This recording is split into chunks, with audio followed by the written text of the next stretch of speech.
दक्ष ने अपनी बेटी सती का विवाह जो भगवान शंकर से कर दिया था,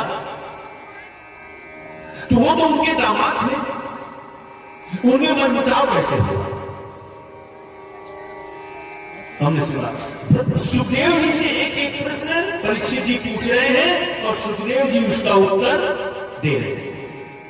अब सुखदेव जी से पूछते हैं कि महाराज, हमने सुना है कि दक्ष और शिव जी का मनमुटाव हुआ था और भगवान शिव ने दक्ष का वध कर दिया था, अपने ससुर का ही वध कर दिया था, ऐसा क्यों हुआ और कैसे हुआ? तब सुखदेव जी कहते हैं कि राजन, दक्ष को जब प्रजापति बनाया गया तो प्रजापति का पद पाकर के दक्ष को बड़ा अहंकार हो गया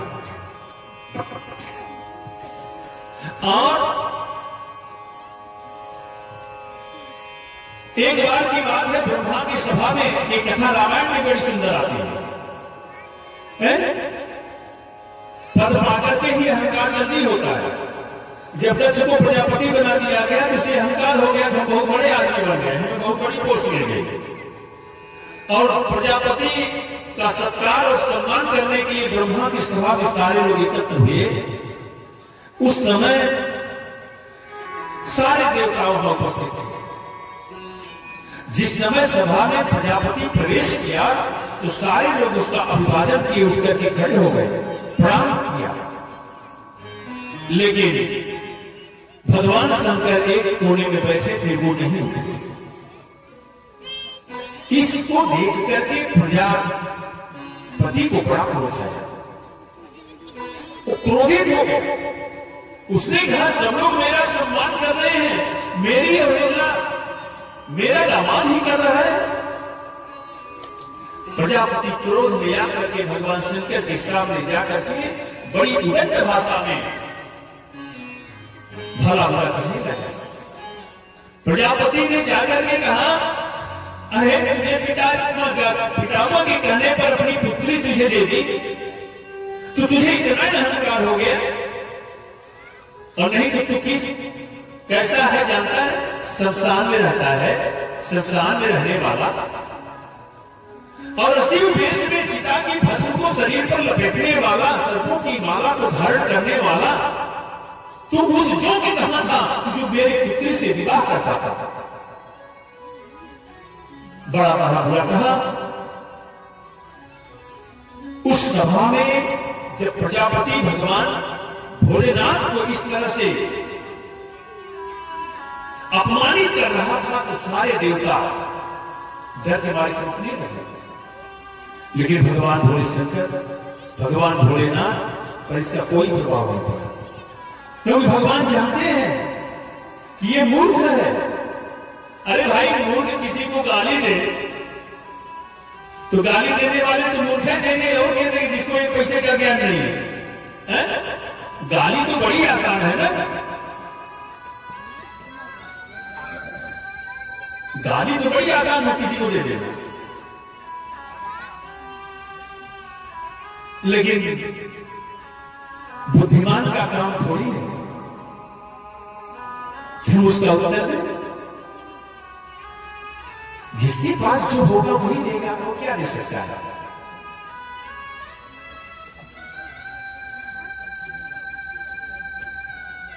जिस पद को बात करके इतना अहंकार है आज प्रजापति को, आप कल्पना करिए जिससे वो बात कर रहा है वो कौन है? हरे कराल महाकाल काल कृपाल, कराल महाकाल काल कृपाल,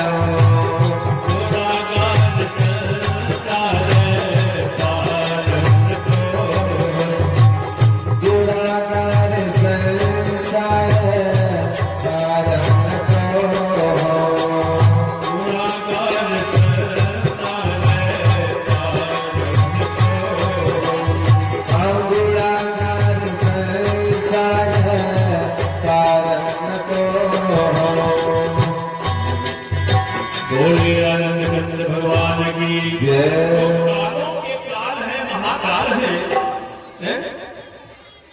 जिनके सामने न जाने कितने अरबों खरबों बाल सृष्टि का प्रलय हुआ, न जाने कितने अजापति प्रजापति इंद्र आए और गए। आज छोटा सा पद पाकर के उसके जीवन में इतना अहंकार हो गया। हमारा आपका जीवन भी ठीक उसी तरह से हो। सामर्थ्य हमारे अंदर कुछ नहीं है, हम एकदम निरर्थक हैं, कुछ नहीं कर सकते। लेकिन 1 मिनट में क्रोध आएगा तो आपको लगेगा कि पूरा ब्रह्मांड हम उलट देंगे।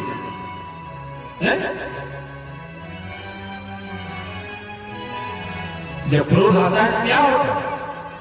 लगता है कि पूरा ब्रह्मांड में उलट देंगे, और जरा भी क्षमता नहीं है हमारे पास। भगवान भोलेनाथ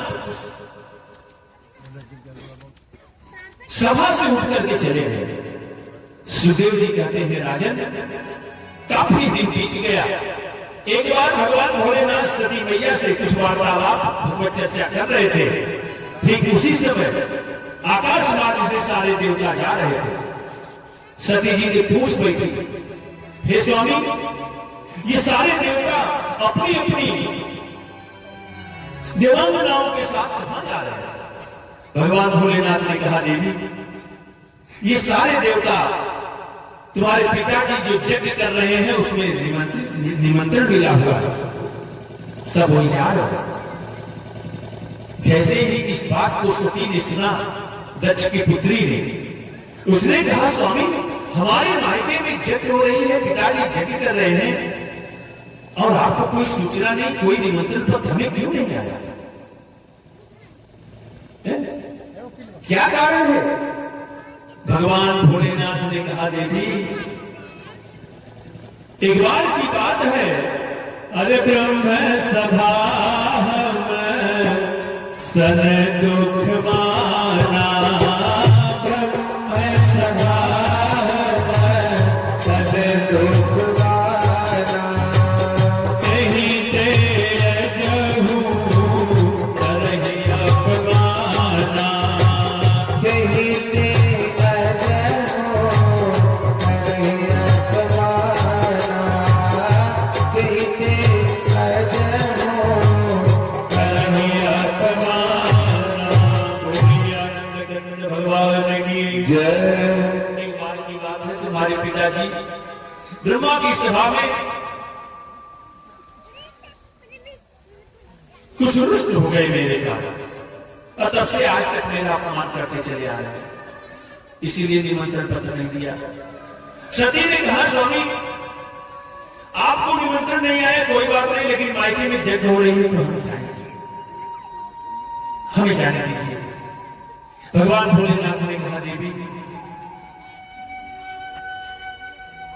जहां से निमंत्रण नहीं आया, आगे वहां नहीं जाना चाहिए, अनिष्ट हो जाता है। लेकिन सती मानी नहीं, क्रोध में आ गई जगदम्बा।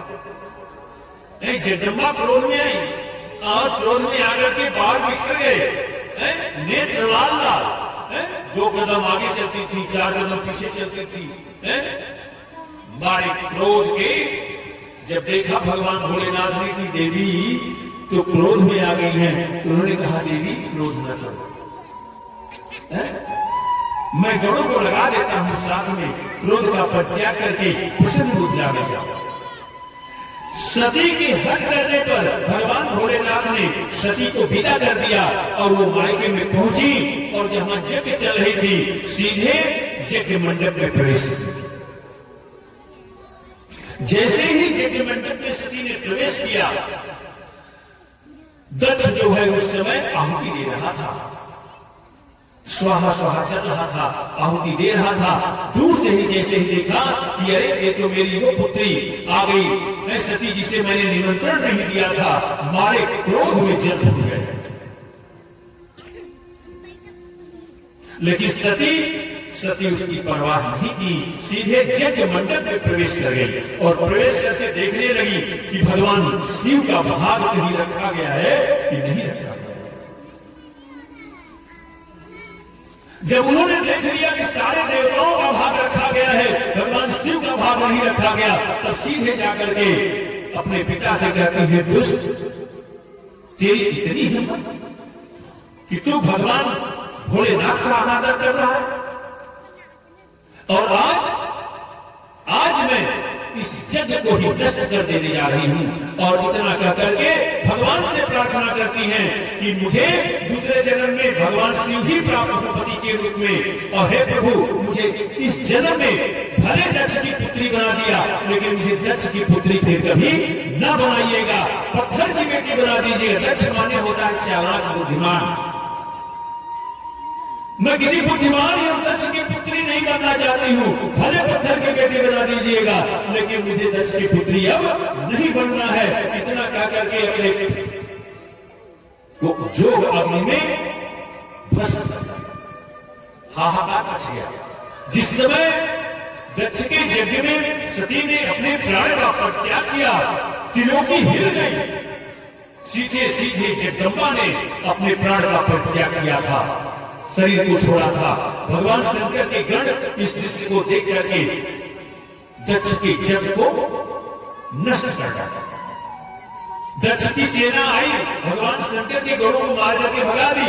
और जब भाग करके ये गण कैलाश पर पहुंचे, सारा वृत्तांत सुनाया भगवान भोलेनाथ से। कहा तब भगवान भोलेनाथ क्रोध में आकर के अपने जटा के एक बाल को उखाड़ करके जमीन पर पटक दिया और वीरभद्र का प्राकट्य हुआ।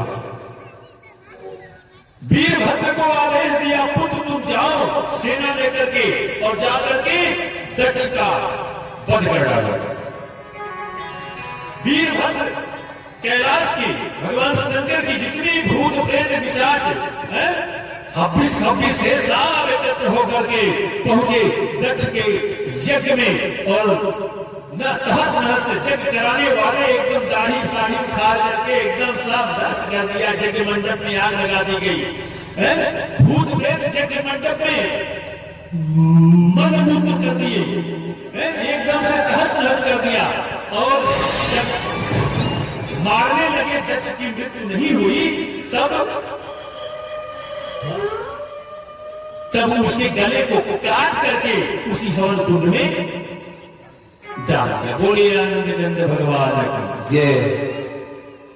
अब जब दक्ष के गर्दन को काट करके हवन कुंड में डाल दिया गया तो और हाहाकार मचा। ब्रह्मा, विष्णु, इंद्र आदि सारे देवता कैलाश पर पहुंचे और हाथ जोड़ करके भगवान भोलेनाथ की स्तुति करने लगे। कर चरण के तंबा, काय जम कर्म जम्बा, सवर नयन जम्बा, मान शंबा पराधम, विहितम विहितम्बा, सर्ववेद क्षमस्वा, जय जय करुणाब्धे श्री महादेव शंभो।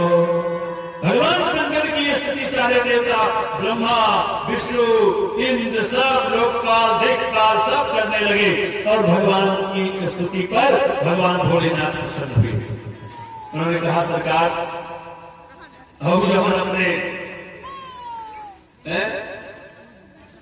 ससुर जी के बल कैले हुआ, उन्हें कैसे जीवित किया जाए।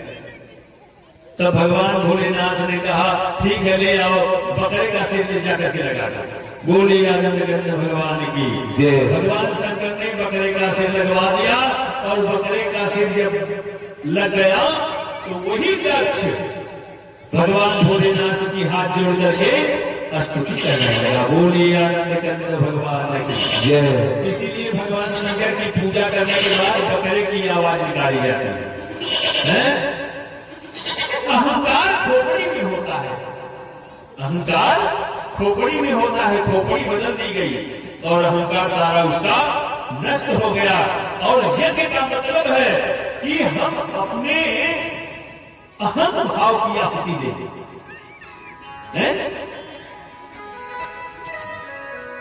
आहुति का मतलब है कि हमारे जीवन में ये भावना हो कि हमने इतनी बड़ी इज्जत करा है। अहंकार की आहुति होनी चाहिए। लेकिन भाव को न समझ पाने के कारण, इसीलिए देखिए पूजा पाठ होता है तो पहले आहुति की सबसे पहले हवन होती है, तो पहले यही होता है, घी की आहुति जब दी जाती है तो यही कहा जाता है, ओम प्रजापतये स्वाहा, इदम प्रजापतये नमः, इदम नमः। जब तक हमारे जीवन में इदम मम की वृत्ति नहीं आएगी, तब तक हमारा कोई पूजा पाठ है सही नहीं होगा। बोले आनंद कंद भगवान की जय। बकरे का सिर पा करके वो स्तुति करने लगा, भगवान के चरणों में गिर पड़ा, तब जाकर के उसकी यज्ञ पूर्ण हुई। बोले आनंद कंद भगवान की जय।